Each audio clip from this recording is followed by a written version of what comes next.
Hello. Bonjour, bonsoir. Ça dépend où vous êtes actuellement. Sportcast again. Tey nag ñoo ngi ñëw fii après the winning games ak waa Sportcast ak team bi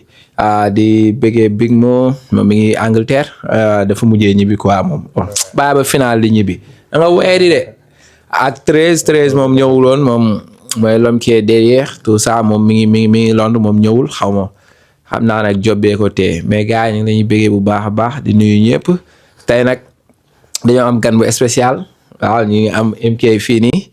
gars yi waa Sénégal gën ko xam si MK ku bëgg photo yu rafet yi ngay gis Instagram bi Zori moo koy dóor mi ngi nii ak en plus nag c'est un big influenceur wala tey dañ ko indi fii pour mu tojal ñu tournoi bi ak final bi et tout maa ngi sama côté l'homme fort mon ami mon frère CJ comme d'habitude borom analyse yu pertinent yi ki nga xam ne dafa dal si lépp mi ngi noonu kon CJ bismillah.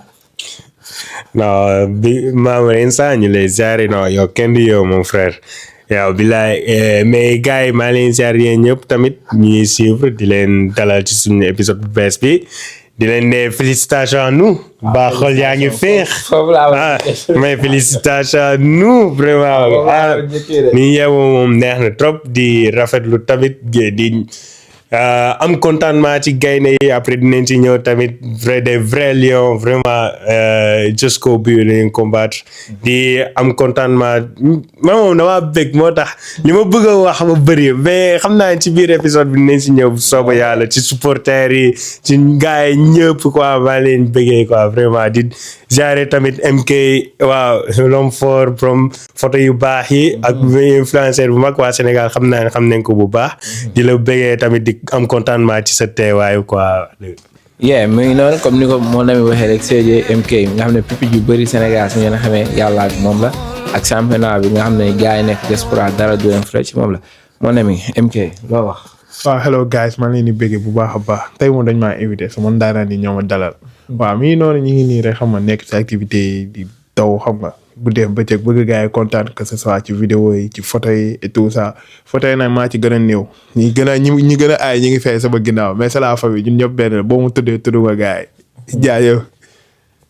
comme ni mu ko waxee rek mais am naa day tooñ mais capot la gaa bien vrai que ne gaa yëpp aay quoi gaa yëpp moom macha allah ay jàmbaar lañ ay génne leen sonn nañ bon tout droit rek mais balaa ñuy wax si final bi MK dama doon laaj yow préparation finale bi ak yéen ni nga ñuy joobee xam nga bi ngeen ñëwee suma jógee huitième de finale nga commencé nga ñëw ak coono yi parce que xam nañ ne yombul quoi gars yi bu ñuy féete yéen a ngi nekk si job bi gars yi bu ñuy préparer yow di nelaw yéen tamit yéen a ngi waajal match yi non affaire nu muy demee quoi préparation match yi pendant les matchs ak après match yi coono boobu yéen. Tout d'abord moom pour wax nag franchement genre c'est comme si da nga am benn objectif parce que lépp da nga koy planifier tout d'abord genre heure bi ngay nelaw heure bi ngay yeewu xam nga na ngay programme ba ne nga war a jël train bi pour egsi à l'heure parce que déjà d'après CAF lu ñu bind dañoo war a egsi 3 heures de temps avant. am na booy photographe yoo xam ne damay gis dañuy egsi 4 heures de temps avant.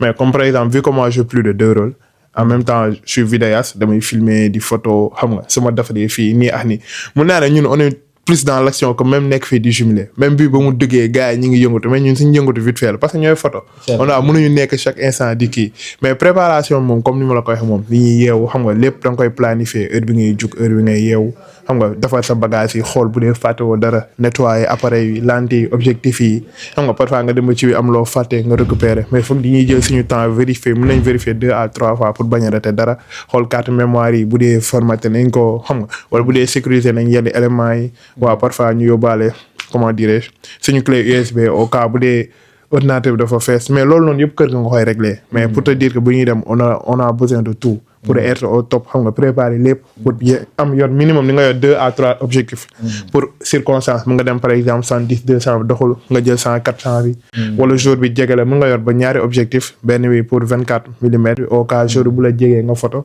c'est-à-dire mun naa ne liggéey boo xamante ne la ci automatisme moomu laal moom c'est autre chose. c'est vrai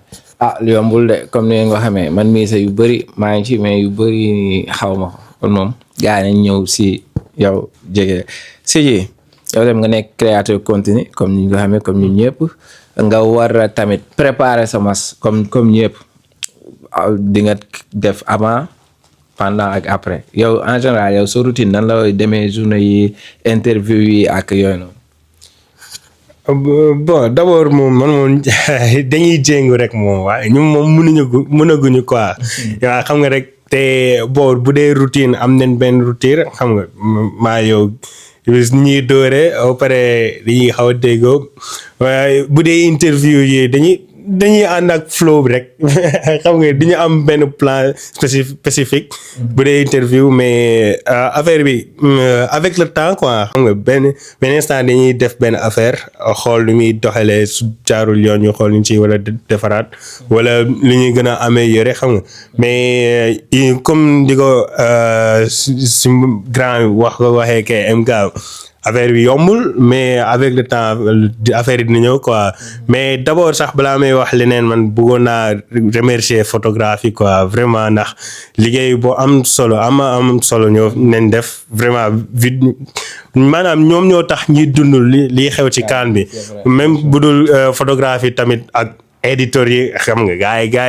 yi influenceurs yi yëpp yi ngeen di gis yëpp daa am ay éditeurs yi nekk ci ginnaaw voilà donc tamit ñoom tamit am nañ ci part bu bëri journalistes yi aussi maanaam ñu nekk ci ginnaaw ñëpp c'est vrai que 11 lions ñoo nekk ci biir terrain bi di ful waaye influenceurs yi journalistes yi créateurs de contenu yi ñëpp maa leen di gërëm di leen sant vraiment ndax ñoom ñoo tax ñuy dund CAN bi mel ni ñun ñuy Maroc man bi ma nekkee woon fay Londres may moom mel ni maa ngi moom fii Maroc te di ko dund même bi ma ñëwee fii Maroc yu ci bëri du ma raw quoi ndax mun naa toog fii xam lii xew fële vraiment donc di leen di remercier di leen ñaanal yàlla liggéey bi gën a yokk voilà affaire bi gën a jëm kanam Sénégal jëm kanam quoi vraiment. waaw c'est bien comme si ni mu ko waxee rek affaire yi moom ñëpp si jàpp quoi parce que benn chaîne la bu si manqué rek day am fu mu feeñ muy que ce soit photographie nga man damay wax photo moom.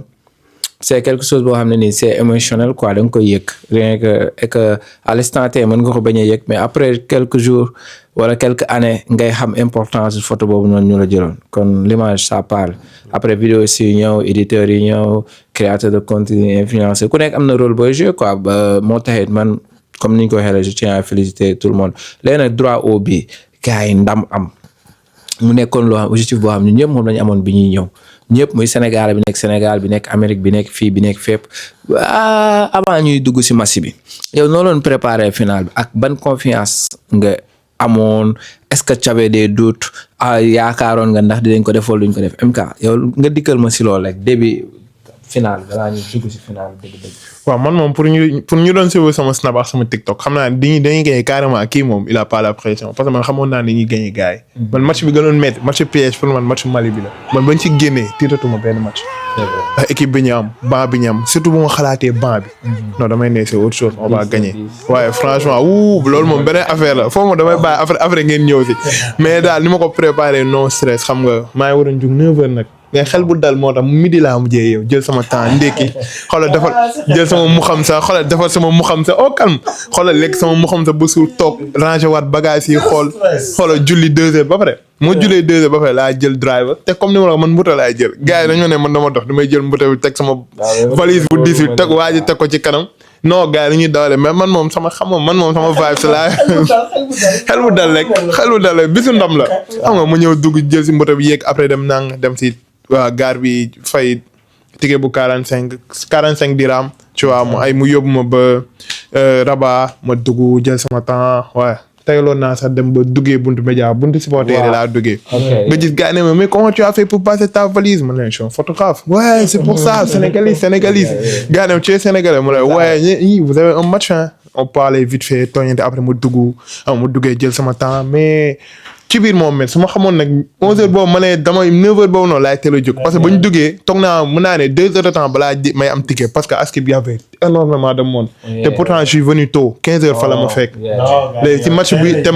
match buy daw 20h 15h fa la ma fekk et pourtant j'avais du mal à prendre mes tickets et cetera mais voilà quoi mais beneen yoon moom du ma dalati mais ça a été j'avais pas la pression j'ai bien préparé tu vois je parlais aux gens sur Snap même ki TikTok bi waxtaan ak ñoom dalal leen on va gagner day métti rek mais man gëm naa équipe bi en plus moo seetaanee bu dee yaa ngi si match xam nga te na la spécialiste di xool football nga xam ne carrément on a rien à envier à n'importe qui. c'est vrai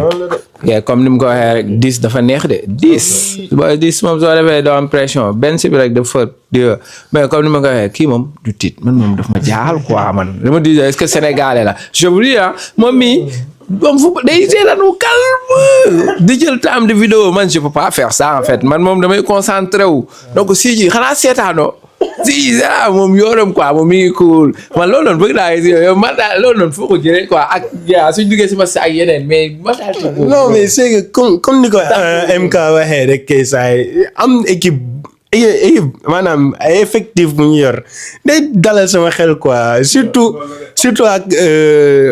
kon ni nga ko yàgg di faral waxee rek ñu suñ ñeent cadre yi yëkkati coupe bi dem soo amee ñeent ñooyu lay tiit non say ba pare teg ci benn banc comme ni encore une fois vrai naanaa ni ngi nag vraiment yow amul li nga wax nii amul dara lu ma ci yokk waaw balaa ba bu ñu yor nii saay déjà luy tiit li ñuy tiit man moom sama xel daloo na quoi dem avant match bi waaw c'est vrai am nañu doon douter surtout le fait que ak parcours bi Maroc def xam nga Tanzanie ñëpp gis nañ ko Nigéria tamit gis nañ lépp ñun daal gis nañ lépp même avant match bi suñu joueurs yi ni ñu leen traité bu ñu nekkee Rabat ñoom seen ba avant match ba avant arbitre ne prime tamit suñu joueurs yi Malaisie ñu am ak ñoom seen ñoom gis nañ lépp dañuy pat noppi ndax damaa xam ni ci biir terrain bi suñ fële lépp ci xewee waaw donc moo tax man boobu ba léegi ma dama naan teg naa ànd ak ne naan dal ak lu mu munti demee sax xam naa ne sama joueur suñ 11 yi dañuy reyante ba mu jeex dem ba jeex ak nu mu munti demee même suñ yàlla defoon ne diñ jël coupe bi sax man moi je suis fier man moom yaakaar naa ni musuma fier comme démb d'être sénégalais comme démb même CAN 2022 moom émotion bu génn ci moom c'était tellement autre chose mais démb moom émotion boobu raw na ko quoi d'être fier d'être sénégalais ni gars yi reyante ci biir terrain bi ak dehors ci biir ak ci biti yëpp ndax gis naa tamit teewaay bu sénégalais yi ñëw di teel a ñëw nag ci stade yaa ngi fay bu ñëwee noonu dañoo teel a ñëw yëngal foofu yëpp gars yi ba xam ni saa yi gars yi même jut amul ticket ñëpp di seet ticket tamit loolu tamit war nañ cee wax mais noonu rek la fu mu noonu a demee quoi man looloo gën a tax waaw ak li dal joueurs yi 2 jours avant match bi man looloo gën a tax ma ni man sama joueurs yi ñoom ils sont le mental quoi loolu du tax da leen ni gën a motiver sax laa war a wax moo tax benn instant ma xam naa ni match bi noonu amoon na tension peut-être man du feeñ man amoon naa pression surtout deuxième mi-temps bi ndax foog naa ni premier mi-temps bi nañ ko gérer neneen quoi mais deuxième mi-temps bi surtout amoon naa tuuti stress mais peut-être du feeñ comme ñenn ñi ni ñu koy feeñal quoi. waaw comme gars comme rek ni nga ku nekk daa am nooy gérer ses émotions am ñoom suñu kiiwee seen émotion dañ koy génne comme man je suis émotif par exemple damay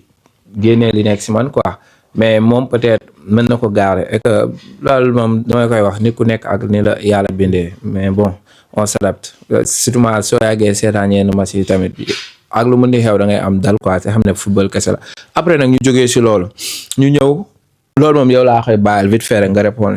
ñun pa dem nañu stade au côté de 11h 10h stade lañu fekk bokk nañ premier yi fa nekk mais fekk nañ fa tamit ay sénégalais yu bëri nga ñëw gars yi am problème ticket affaire yi sénégalais plus de mais maintenant je peux dire que 50 000 sénégalais ñi ngi woon foofu soo xoolee ñu dugg ak ñu duggul mais ñu gis ñoo xam ne dugguñu ñu bëri si kii bi ñëpp di war ticket nga gis gars yi di jaay ticket yu ay 500 000 600 000 ay 400 000 yow loolu vite fait rek soo ma ko doon résumé. ah ben oui bon loolu moom mën naa ni semaine bi yëpp ñu ci doon wax déjà depuis après demi-finale bi boobu il y avait des problèmes peut-être CAF moo juumte pour ci kii bi ni fi ñu génnee ticket yi quoi man li ma gis mooy waa ticket finale yi après quart de finale yi waroon a ubbi billetterie yi gars yi jënd te gis nañu avant un mois avant match bi avant finale bi c'était presque sold out te gars yi nag dañ ciy profité waale quoi benn instant mais gars yi noonu la fa waroon a demee tamit ndax Maroc mën naa comprendre ñoom seen dëkk la c'est vrai ñu sooy xool stade bi presque ñaata 65,000 la woon tout 60,000 Marocains ñoo fa nekkoon ci biir stade bi mais teewul tamit gars yi ñu doon yëngal. waaw gars yi kay ñun 12 ñu ngi ko doon yëngal supporters yi sénégalais yi ñu ngi ko doon yëngal te benn Tino non Tino on est fier de toi vraiment Tino kenn du yow mais vraiment man moom c'est l'émotion qui parle maintenant j'ai beaucoup tellement de choses à dire mais bi tigee tamit xam naa ni kaaf fii dina ci am jàngat pour beneen yoon mu bañ leen dalaat quoi loolu rek laa mën a wax te Sénégal yi tamit Maroc foo munti dem ci Maroc def nañ li leen war waaw ñëw jël coupe bi dem jublee nank au calme kenn yëgul daf mel ni kenn yëgul après mais Dakar moom def nañ ko quoi xaar leen joueurs yi si ñàkk see moom si lañ gën a tàng. waaw comme ni ko si waxee rek wax na lépp quoi si kii et que noonu la demee duñ si kii léegi nag ñu ñëw si 11 partants yi ñu gis Pape Thiaw mu indi 11 classique bi nga xam ne ñun ñëpp doon nañ ko xaar nga am si góol bi Mendy après nga am nga am Sarr ak Niakhaté am Crépin Diatta comme commencement bi quoi Crépin Diatta am fële ne la El Hadji Malick Diouf digg bi nga am Pape Gueye Lamine Camara ak absence Habib Diarra bi ak Gana Gueye kaw bi ñu am trio d'attaque bi ñu yàgga muy Jackson Mané ak Ndiaye ñu dem ba si match bi des ay 10 minutes yéen ñi nekkoon si stade bi ñu gis Crépin Diatta génn peut-être yow jege woon nga joueur yi peut-être yow mën nga ñu. j'ai l'impression que si li ma gis ñoom dañu jég saar kenn ki dafa crise a def mooy Ousseynou Niang dafa crise mais Crépin il était malade dafa forcé mais par la suite suma juum après ça n'a pas marché wala peut-être tam feebar bi fa la ko dalee mais dañ toog nii genre am ku dugg xool classement gis ñu ne Crépin du jeu Antoine Mendy mooy jeu quoi gars yi commencé tiit ma ne leen yéen xanaa doo leen seetaan football ma ne leen benn erreur daal laa xam ne Pape Thiaw peut-être def na ko le fait que Antoine jotul joué si 3 premiers matchs yi parce que mënoon na noppal benn moment Crépin booy bi dugg am 20 minutes de jeu parce que booy bi boo seetloo boo seetloo benn match la booy bi joué c'était contre Brésil nii dinaa non booy bi aayul ñi xamul dara parce que booy bi ko seetaan mu am client ku toll ni Vinicius xam nga mu gérer match am Vinicius du jour bu ndaw merci mu gérer match am ni di taxaw mais sénégalais mooy koo xamante ni la plupart si waxuma spécialiste la plupart dañuy jouer si benn action mun nañ la passe bal nga contrôle woo c'est le meilleur njool bu mun football laa gis mais ñu passal la bal benn action bal bi jaar si kii de booy xamul dara kii est-ce que du mooy booy jël xale yu jigéen ñoom daal seen mentalité mooy loolu mais par contre ma taw a gaa dalale ma ne booy ku ko seetaan Nice match yu muy def xam nga contre Paris Saint-Germain et autres il peut gérer le match il a pas de problème te match bi ba mu débuté gars yi loolu lañ gis mais par contre Ousseynou Niang bi après laa ko yëg mu ne moom tamit gars yi dañ ko escorté mu génn laa ne peut-être tamit panique la wala tout ça mais bien que moom il faisait pas partie mën naa ne si 18 yi je me suis dit que kon voilà moom y a pas de souci Pape Matar Sarr aussi moom xaw a jaaxal moom tamit mu échauffé wu maa ngi koy seen mu échauffé wu jéeg Sarr ma dégg ni ñu ne ma aski dafa feebar loolu tamit moom xawoon jaaxal mais sànq jot naa benn nouvelle ñoom ñëpp ils ont rejoint la tanière ba heure bi nii ñu ngi di waajal suma juuma jël nañ seen vol sax jëmale Dakar waaw c'était un peu la pression si gars yi mais man moom sama xel dafa dal parce que je regarde le foot damay seetaan football damay gëstu du coup ba ma gisee boobu ñëw laa ne au moins il aura sa chance war ne gars yi c'est un lion te boo seetloo début match bi il avait un peu un problème mais il a su gérer ça gérer match waaw mooy loolu c'est vrai moom parce que comme li nga wax rek ci Sénégal mais supporter foot yi spécial yi Sénégal ñoom dañuy juger nit ci benn bés c'est football moom xam nga mënoo ñëw chaque jour nga nekk ci c'est vraiment nga am ay clients yu mel ne ay Vinicius et tout match yooyu day metti quoi mais Antoine il a bien géré en plus xam nga yow joué woo benn match nga ñëw ba final ñu teg la c'est pas facile de waaw gars moom ay jàmbaar lañ so si yow 11 départ yow loo si xalaat. Bah oui man tamit foofu mënuñu cee rapproché dara parce que amoon na ñaari absence du calibre Habib Diarra ak Koulibaly après aw fee sax Krépin Diatta nekk ci mais joueurs yi dugg noonu man kon ni ma ko waxee sànq ku munti dugg man suma xel day dal quoi ndax xam naa ni am nañ 28 lions koo ci munti teg ci biir terrain bi dina joxe lépp loolu laa yaakaar loolu laa yàgg a gis te kon ni ko MK waxee tamit Antoine Mendy joueur bu constant la joueur bu xam lu muy def ba pare moom dañ koy teg latéral dañ koy teg axe donc foofu tamit tiituma foofu quoi peut-être waaw xam naa ni muy joué muy premier match mi ñëw joué final compétition bu toll ni AFCON narul yomb te peut-être foofu laa xawoon a tiit te mën naa ni sax Regra gi jàngat na ko sax foofu man soo leen gis premier mi-temps bi surtout foofu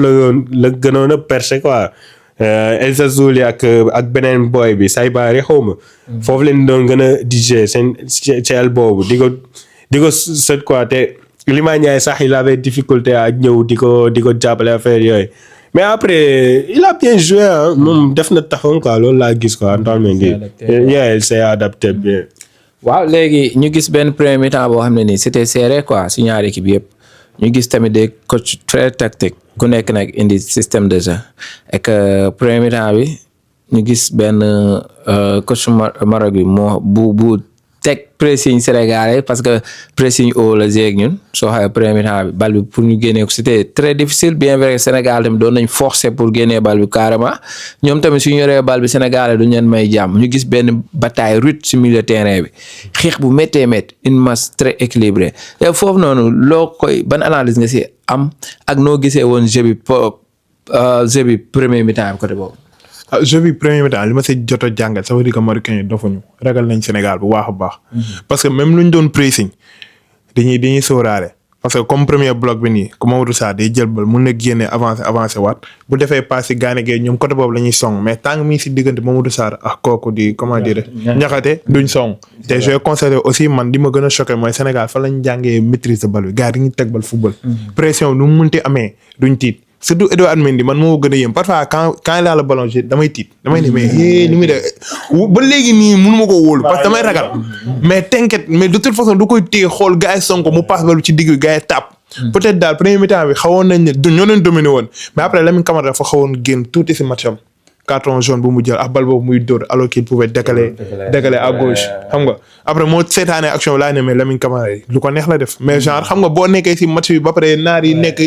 mënuñu supporter de dañ doon siffler rek seen siffler lañ yor fu di siffler fàtte suñu nopp yëpp gars yi suñu gaynde yi tamit supporters yi ñoom côté boobu macha allah mais premier mi-temps moom on a bien géré sauf qu'on devait marquer Iliman Ndiaye qui a un ballon qui devait marquer ça il rate ça facilement. Comment dire, il y a même aussi Jackson action bi je sais pas si day nit di seetlu nañ ko am na benn corner bal bi gars yi delloo ko bal bi mi ngi ñëw si moom au lieu mu tenter volet bi voilà muy au lieu mu tenter volet bi mu nekk xam nga lan la doon xule bu dóoru si saa si Iliman Ndiaye ne ko dóoral bal bi genre mu tenter quoi il avait l'occasion parce que si man bal bi nu mu bondé bu doon dóor muy dugg voilà quoi premier mi-temps moom on pouvait gagner largement mais malheureusement on n'a pas mbëkku Pape Gueye bi on n'a pas boobu est-ce que ay 4e minute mais on n'a pas voilà on n'était pas lucide c'est ça le problème te genre match yi nii il faut être décisif c'est ce qu'on disait et tout ça Jackson côté boobu ci kaw il a géré son match mais comme ni ma la ko parfois match fu muy toll da ngay soxla koo xam da lay dugalal xam nga parce que match bi bu jeexee dañ lay laaj ko gagné laaj ñu la kan moo def match kan moo pousse kan moo passe te booy def match doo dugal à la fin gars dañ lay écart teg la ci banc voilà loolu le problème mais à part ça premier mi-temps on a fait une première mi-temps impec malheureusement on n'avait pas marqué c'est loolu mën naa ne samay wax erreur boobu la mais duel bi moom métti woon na trop ci digg bi mais on a su gérer avec un Gana Gueye un leader au milieu de terrain Pape Gueye voilà qui nous a na laa ko tëjloon na suñu game ñun ñëpp parce que au début on disait dafa diis mais il a su montrer durant toute la CAN que il est indispensable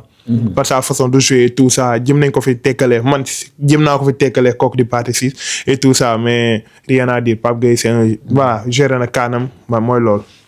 waaw c'est vrai de Pape Gueye fu nga daane rek Pape Gueye moom il fait partie des meilleurs pour dire vrai man dama ko yàgg wax Pape Gueye dañ ko soxla parce que Sénégal li ñu xamul militaire mënoo am digg boo xam ñëpp dañuy accélérer rek ñëpp di daw parce que am na période boo xam daa am ko xam moo war a dicter loi bi c'est soo xoolee Pape Gueye moom loolu lay jouer moom day tempo bi lu mu bëri su ko waree wàccee day casser rythme bi nice après jouer loo gars yi mooy comme maîtrise du ballon soo xoolee milieu terrain bi looloo ko waral Gana Gueye se déplace très bien mais football moo demee noonu gars yi dañuy critiquer moom te gars yi ku si nekk sa xalaat ngay wax sa doog ko mën a tere. parce que football loolu la kenn amul monopole de la vérité on se partage ku nekk da ngay wax li nga xalaat après nag décision bi final ko subee koy jël jo parce que am nañu fi critiquer Gana dafa war a génn dafa on peut dire que Gana il est le meilleur actuellement.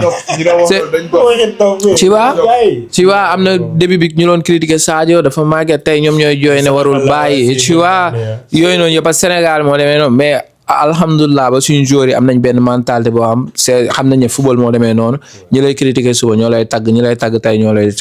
Sidi yow premier mi-temps bi. nga gis benn premier mi-temps bi wax ngeen lépp. kon comme li ma nee na moom léegi yow deuxième mi-temps bi ñu dem fii ba ay 70e minute ñu gis suñu équipe bi sonn équipe bu souffrir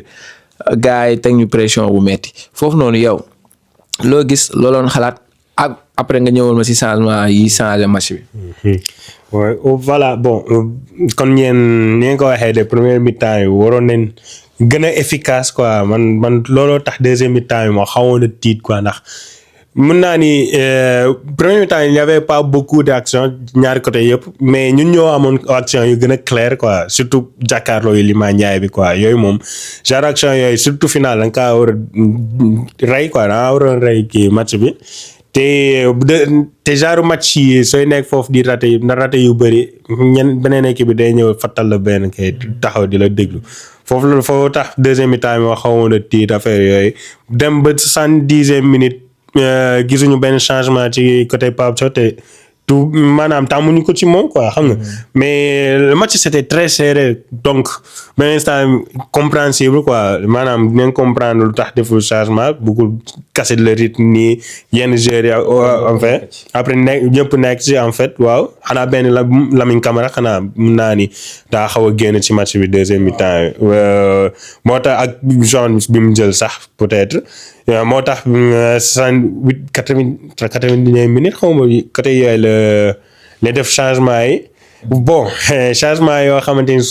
surprendre nañu bëri man maa doon gis changement yoo xamante ni offensif dinañ ñëw dindi benn milieu terrain deg benn Ismaïla Sarr loolu laa doon gis mais moom mu ñëw changer carte gi def benn 3 défenseurs mun Pape Thiaw kii vraiment fii moom képp gu ma fi dégg tamit wax Pape Thiaw saa naa dal sa kaw Pape Thiaw vraiment naan quoi ndax vraiment ndax osé la def maanaam ñëw nit def changer formation bi changer carte bi complètement ñëw ni fi beneen style ci final loo xamante ni kenn yaakaaru ko woon ko non vraiment vraiment Pape Thiaw vrai naanaan la quoi te il a fait des changements yoo xamante ni daa changé jeu bi ndax ñun ubbi na suñu allié ba pare ñun ñu doon fatigué ñoo am fatiguement côté droite bi quoi suñu côté droite bi mais après mu dugalee Ibrahima Ismaïla Sarr foofu lañ ñëw rajaxe foofu yëpp ndax benn instant côté boobu ñoom tamit dañoo xawoon a sonn. C'est vrai. Donc changement yi mu calculé la quoi te bi ma ko gisee sax ci laa kontaan dama cee kontaan vraiment ndax xamoon naa ni foofu nañ fa mun a am dara. Après en fait ba fin temps mu am dara affaire yooyu ba fin temps kii affaire ñaari occasion yooyu yéen noo leen ko jàngatee fin temps kii bi ak penalty. waaw Pape Thiaw Pape Thiaw moom macha allah quoi je le félicite encore une fois et je dis que c'était l'homme de la situation quoi parce que biñ koy jox équipe bi critique yi bëri woon na pression bëri woon na c'était pas là quelque chose bi nga xam ne lu yomb la quoi yombul woon parce que nga fekk koo xam ne nii sa prédécesseur dafa liggéey lu rëy yóbbu équipe bi coupe du monde yóbbuwaat ko coupe du monde jëlal ko coupe d'Afrique yow nga war a jëlaat niveau boobu waroo def lu ko gën a minime mais da nga ko war a gën a yéegal et que li ko gën a yéegal mooy nga jël nga demaat coupe du monde forcément si situation bu metti boo xam ne équipe bi mi ngi woon si je peux dire crise ba pare nga war a jógewaat foofu war a jëli coupe d'Afrique parce que c'était le minimum bu ñu doon xaar ministre bi ñëw ne la ok je vais te renouveler mën naa la jox contrat mais à une condition nga jëlal ma coupe d'Afrique ba pare qualifier ma coupe du monde ce que je trouve absurde loo xam ne nii moom mosuma ko gis si contrat boo xam ne dañ naan la jël coupe d'accord naa ñu ne la ok dama jëli final dem final mais jël coupe moom signé ko loolu ñu ko def bëriwul et que Pape Thiaw bi mu njëkkee def risque boobu je me disais que il devait pas faire ça quel que soit Alpha ne prend pas ce risque mu jël ko yàlla suturaal ko il a atteint ses objectifs maintenant si j'étais lui je vais dire ok vous allez me payer 50 millions 60 millions ou bien je démissionne parce que il a fait ses preuves lu mu munti wax mu nekk gaayan boo xam ne nii tactiquement man il est fort mu ñëw indiwaat équipe bi gérer les égos nga am équipe boo xam ne yaa ko des 28 partants tu vois yow nga ñëw gérer ñooñu ñëpp ku nekk nga gérer égoom fexe ba créé waat benn groupe bu solide benn groupe bu am mental en plus nga ñam qualifier coupe du monde ce qui n'était pas li nga xam ne yomboon na bien vrai que ne gars yi jàpp nañu yomb mais nga ñëw fexe ba Congo dem fekk ko fa dóor ko match très très très très difficile après nga jógee foofu Angleterre nga jógee waat foofu dem Brésil ñu ne détourné nga ñëwaat Coupe d'Afrique bi. ça après nga bàyyi mu dal mais amoo waroo bal bi sax waroo ko jël. parce que parfois damay ji erreur yu bëri ñun booy di ko def man sax parfois daf may dal comme championnat Sénégal comme que ay national 1 la national 2 damay ne y a pas de danger dañuy mi-temps mu jël bal bi parfois jonglé di mais alors que c'est interdit loolu yëpp dañ la koy tere waaw mii noonu daal c'était y avait la pression et tout ça mais man moom sama xel dafa daloon parce que man gëmoon naa ne à tout moment dañuy gagner gars yi. c'est vrai waaw yow penalty am coupe bi am premièrement après arbitre bi tiré action moom noo ko jàngatee ak penalty bi tamit. waaw action bi moom bii moom foofu kenn comprendre quoi arbitre bi saay action bi kii daa tiré kan moo doon dóor El Hadj Malick moo dóor corner bi quoi su ma juumul bi mu dóoree saay mu gis ni bal baay ñëw yegg si ci Ablaye Seck mu ñëw tiré coup franc quoi man foofu kenn comprendre décision bi fu mu ko jëlee quoi kenn yow arbitre bi te pourtant man arbitre bi maa ngi ko doon féliciter ndax premier mi-temps bu mu def quoi ndax premier mi-temps c'était da doon bàyyi ba action yu bëri ñu jàll quoi voilà comme Premier League ndax ci ko yaa ngay wax sànq ci militaire bi ñu ngi doon reyante xam nga il était chaud te foofu il a bien géré quoi mais deuxième mi-temps la duggaat ay 50-50 bu dee coup franc 50-50 mu jox ko kii ay ji foofu de sama xel ñaar kii quoi sama xel bi ci lay commencé douter mais action boobu moom saa yi foofu laa ni non yàq na match bi yàq na carrière am sax laa war a wax sax moom tamit ndax lii nii dina ko yàq lu bëri te yàq na visage Coupe d'Afrique bi quoi ak final bi ndax maanaam mën naa ni final bu neex leen doon seetaan même su fekkente ni amul moom bii wala dara c'était un final boo xamante ni ñu bëri ñu ngi ko doon rêvé quoi te monde bi yëpp entier ñi ñuy seetaan te foofu moom au lieu que mu tiire daa waroon a xaar ba action bi jeex comme ça su tiiree dem VAR wala VAR ko intervenir dara loolu gën a sax tax suñu xol yi tàng quoi ndax yow mënoo ñëw tiire lii benn coup franc fii fee nag nga bëgg a tiire bon même su fekkee ni sax coup franc la wala drain nga ñëw naa ne dem xooli VAR te fee xooloo VAR c'est tout à fait abnormal quoi loolu moom duñ ko mën a comprendre mais après nag kon ni nga gars yi waxee moom su yàlla ne lii may xew moom kenn mënu ci dara après kii Brahim Diaz ñun ñëpp gis nañ ñu ñëw dóor pénalité bi raté man xamoon naa ne da ngay raté après temps boobu yëpp te après pénalité bi moom le jeu c'était à nous quoi genre ñun ñoo moom suñu bopp foofu moom ñëpp maanaam man gëmoon naa ni dañuy dugal te de waroon nañ dugalaat sax pour maanaam toog seen kaw yéen saa yi nii match boobu moom c'était à nous match bi ñoo ko waroon a gagné kay. waaw comme ni nga ko waxee de ñoo ko waroon gagné moo tax gagné nañ ko mais Sadio Mané une légende vivante boo xam ñun histoire boo xam ñu ngi koy dundandoo ak moom quoi peut-être fii ak ay at ñu ngi koy toog di ko nettali suñu sët yi wala suñu doom yi yàlla may gudd fan. mu nekk affaire boo xam ñu ngi koy dund quoi yow su bu gaaw rek Sadio Mané mu ñëw waxaat gars yi dugg si leen looy wax Sadio Mané quoi en fait yow soo amoon message bu wax Sadio Mané wala dara loo neex rek waaw. non man nag ba mu nee na gars yi dugg si dama ne xool ko Sadio Mané moom dafa gëm kii quoi maanaam sama xel au lieu mu topp gars yi mais nee na gars yi dugg si mais ma toog benn moment ma ne non nii mooy gën quoi parce que par exemple bu ñu dugg woon tapis vert lay nekk te est-ce que suma jumoo risque de perdre même notre qualification en coupe du monde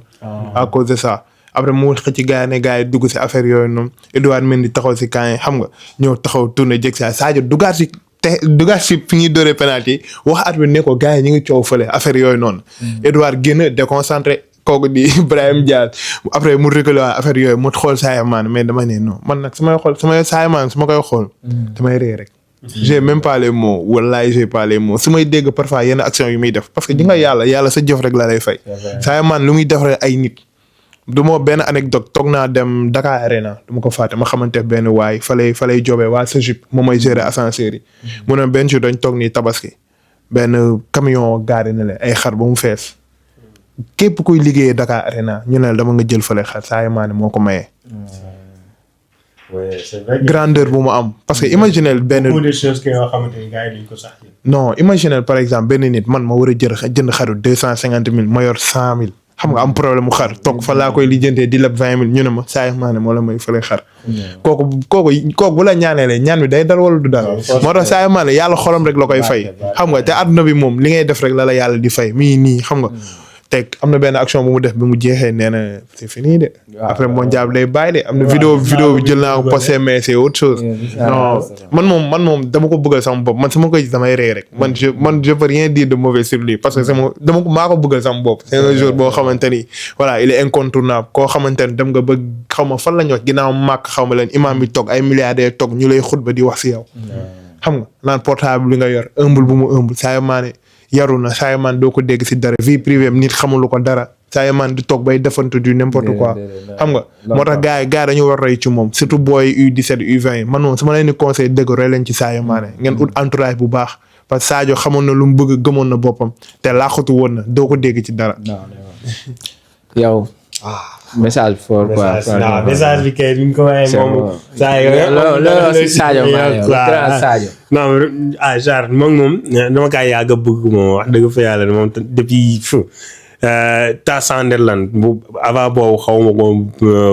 bu bëri quoi mais genre il est amu sax ay mots pour moom quoi. loolu la quoi ndax genre ak baaxam moom genre baax na ba. xamul sax fu mu jëm baaxam quoi genre loolu la te mosoon naa bon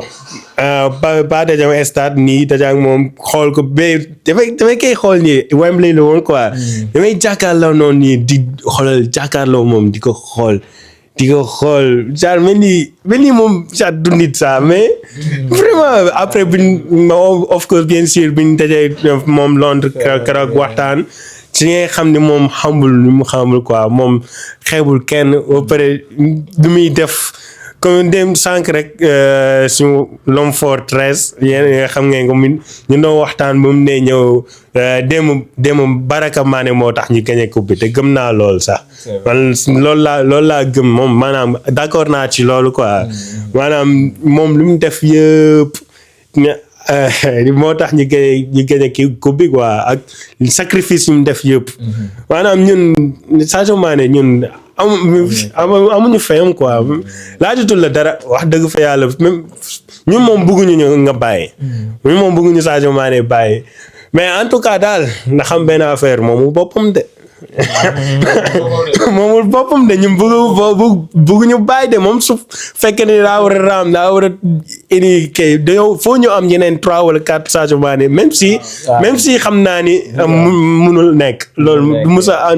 am mais en tout cas daal moom franchement merci Sadio Mané merci Sadio Mané. su ma ko doon conseil dama koy wax mu bàyyi de. parce que boo terminé avec deux CAN. nga nar a terminé coupe du monde parce que xam nga mooy problème. Sénégalais dafa gaaw daa gaaw fàtte. Sénégalais mun nga ko defar àdduna li ci biir nga koy abal di ko may xaalis di ko abal xaalis chaque jour muy régler problème suba mu xëy nga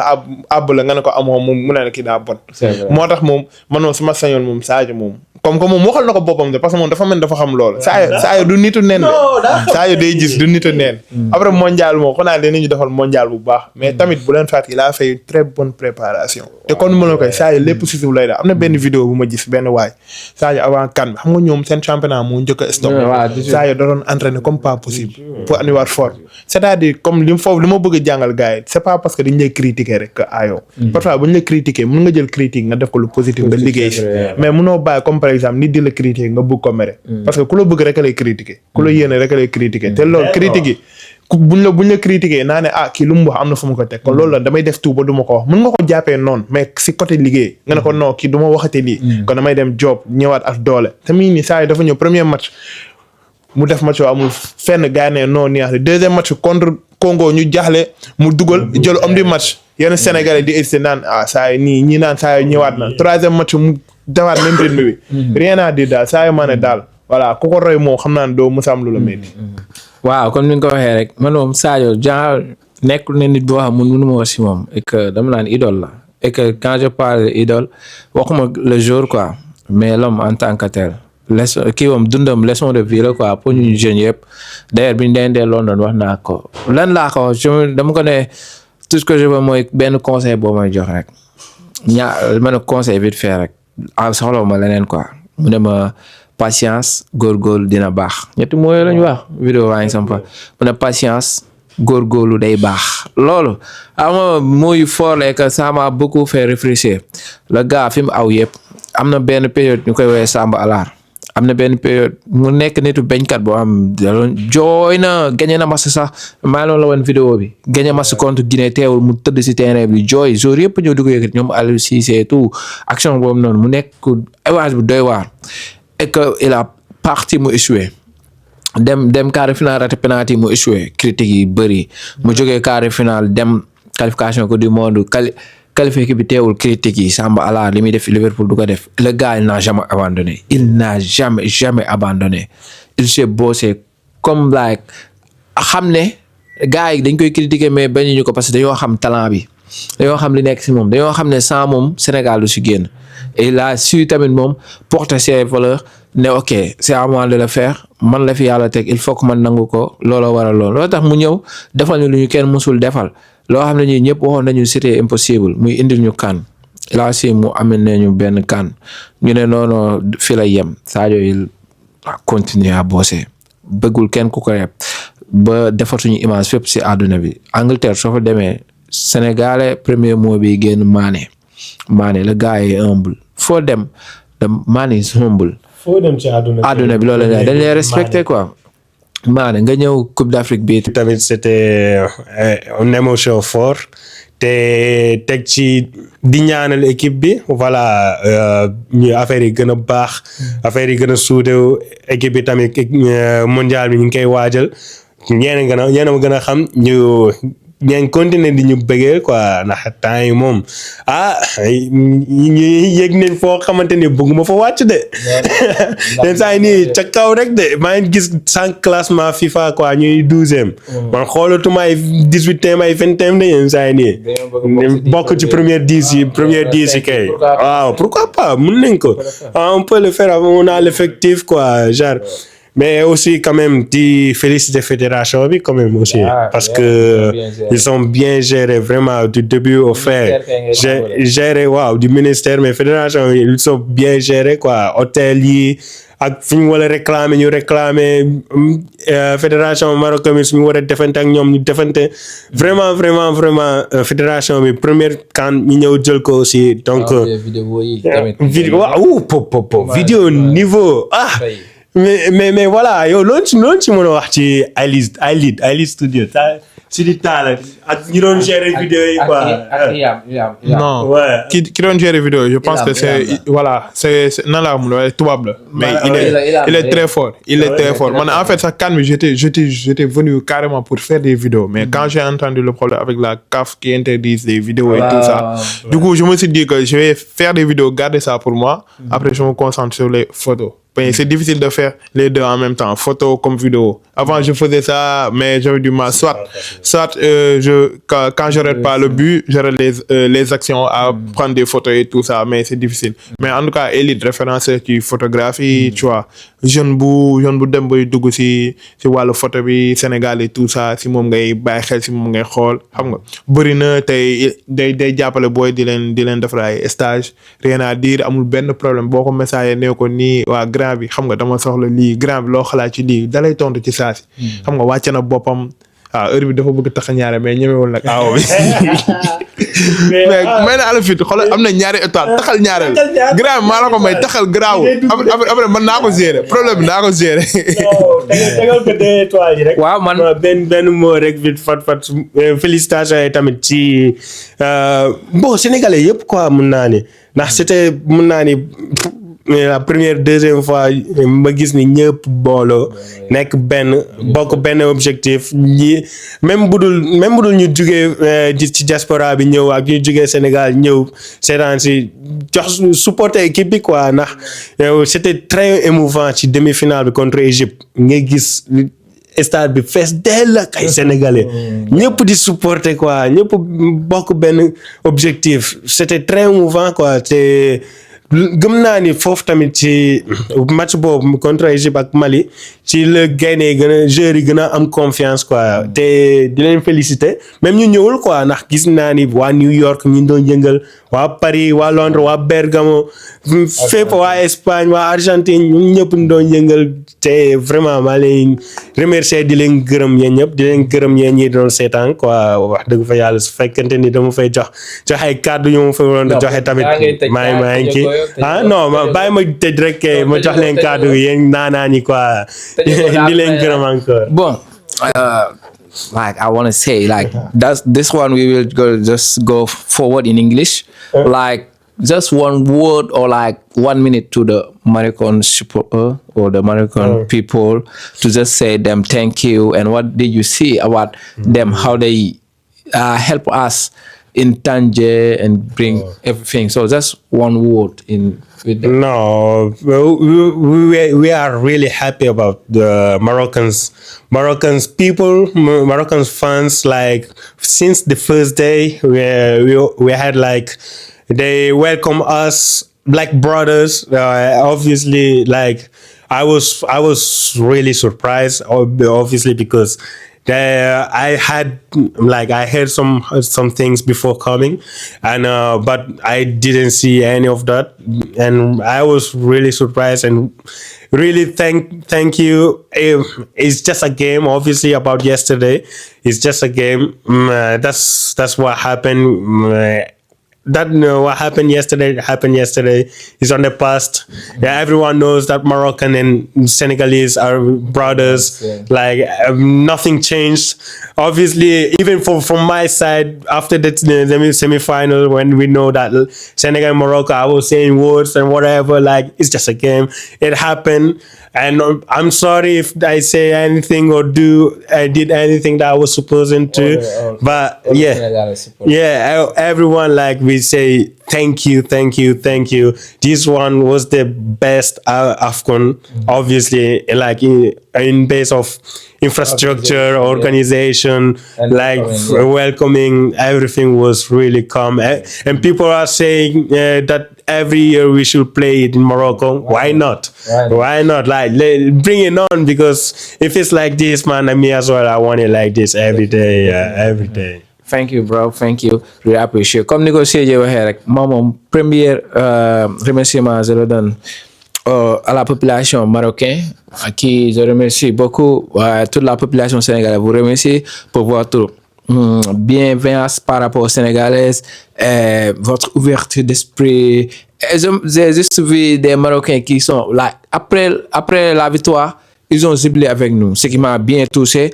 Mais on peut voir partout dans le monde, tu vas pas trouver seulement des bonnes personnes, mais peut-être des 1 ou 2. Mais dans l'ensemble, on félicite beaucoup les Marocains pour leur organisation et on vous dit merci beaucoup. Loolu côté Maroc la woon su ma fa jógee man damay wax à part joueurs yi quoi, parce que joueurs yi wax nañ ci ñoom ba pare, man supporters yi 12e Gaïndé Allez Casa Lebougui gi man mention spéciale vous étiez like ouf ama bàyyi sa liggéey bàyyi sa lépp ñëw fii 1 mois dans des conditions bien vrai que ne conditions yi c'était bien, parce que am na ñu ma si waxal ñu bëri, mais koo wax dañ lay wax ne gouvernement fédération ou ministre bi teg na leen si conditions yu baax, dogal na leen si hôtel, doon na leen jox lekk à temps, doon nañ organiser wu ba suñuy dem stade duñu am problème, tout c'était cool. Kon mais mention spéciale à vous, et que finale bi yéen a ko gagné, man je le dis et je le répète, finale suñu ko gagné c'est grâce à vous les supporters si côté yëpp nag yëngal ngeen après premier match ba finale bi nag vous avez tout donné, xam ne bi teg jeexal la et que vous l'avez fait man mention spéciale moom yéen laa xëy su ma paree nag ma ñëw si ministère parce que foofu laa njëkkee ñoom seen budget ils étaient très organisés càmbar bi bëriwul nekkuñu fi di yéeg ak wàcc affaire bi raxul politique quoi gisuñu si politique on a vu juste du football. xamoo kii moo far fii kii moo far fii et que man loolu laa bëgg quoi sport la après nag suñuy politique fële mais gisuma ko fii et que loolu laay wax. kon mention spéciale à Khady Gueye Diène def na liggéey bu exceptionnel ñun sa gisuñu ko fa lu bëri parce que mais gis nañ fa benn communauté bu mu boole ak supporters yi ñu dëkk ak supporters yi et tout organisation bi c'était tout fédération bi aussi mention spéciale parce que li ñuy wax rek kenn critiqué wul pour critiquer mais tamit lépp lu ñuy def rek pour ñu ñëpp ñu ànd avancer dans l'ensemble de gagner et que gis nañ ne bi ñu defee yéen tamit vous avez réagi si côté vidéo aussi si côté information gis nañu information yi day wàcc en temps vidéo yi entraînement yi belle image yi discours yi da ngeen ñu dugal si kan bi en fait et que loolu la ñuy xaar si yéen et que man dama leen wax ne ce n'est que le début parce que y a beaucoup de choses qui vous attendent xam nga nekk dafa metti liggéey ba nekk si kaw dafa metti maintien yéeg yomb na mais maintien moo metti et que pour cela travail leen si suñu championnat national yi former des joueurs parce que lii li ko indi yëpp formation la jàmbaar génération foot ñoo former des jeunes ñoo ñu jox lii yëpp et que génération boobu mi ngi dem muy génération 2012 des Gana Gueye Cheikh Kouyaté sans oublier mention spéciale Cheikh Kouyaté Sadio Mané Karambo ainsi de suite muy génération bu rafet léegi nag loolu bu leen xaar muy jeex renouveler leen affaire bi raxasaat leen huile bi comme oto su kiiwee affaire ñu tàmbali et que formez-nous des attaquants. Formez-nous des attaquants Macky Sall sa waxoon na leen ko on a besoin des buteurs on n'a pas de buteurs c'est ce qui nous manque tey jii suñu amoon buteur vrai buteur kan bi kuñ dayanteeg on va te paper des 4 des 3 des 5 et on avance on a besoin de ça et que jël leen boy yi s'il s'agit d'ouvrir une école bi nga xam ne seulement que il ne forme que des attaquants de pointe faites-le. On a les capacités, c'est ça. Mais on vous remercie, on vous félicite et que toujours travail. On peut le faire. Mention spéciale aux autres, mention spéciale aux influenceurs. Gis nañ influenceurs yi c'était là ñëw ñoom tamit dugg si biir ànd ak supporters yi joxe lépp lu ñu am lépp luy image ñu génnee lu baaxul ñu génnee lu baax tamit ñu génnee mention spéciale photographie on vous oublie pas vous êtes les meilleurs parce que kan bi suñ koy dund yéen la photo yi vidéo yi compte TikTok yu bëri yéen a ko dundal kon yéen ñiy TikTok remercier leen photographie ak vidéo yi parce que seen compte yi yéen ñoo tax mu jóg kon mention spéciale à eux beneen bi may wax mooy ñeneen ñi mooy waa diaspora vous êtes les meilleurs macha allah diaspora di la wala lii laa gëm équipe bi fu mu dem yéen vous avez les moyens quelques allez suivre topp leen équipe bi ça donne du courage temps gis ngeen niñ ko def dañ ko ñëw def ko suñu hometown gérer ko wel moo rek kenn mënuñu foo yëngal biñ ñëwee fii Maroc townam la mais mayuñu ko dara et que c'est ça le Sénégal dañuy wax teranga kon gars yi ñu nag yéen ba beneen émission aca ñoo fa am non yéen gars am leen jàmm comme ni ma la ko ba beneen émission naa ñëwaat fii ñu dóoraat yeneen am leen jàmm ñu dem fêter suñu victoire fële ca Dakar non ñoo far yéen merci beaucoup si disponibilité parce que su leen waxoon bañ a ñëw tu vois et que ñëw nga partager ak ñun et tout macha allah yow non ok de la fin merci beaucoup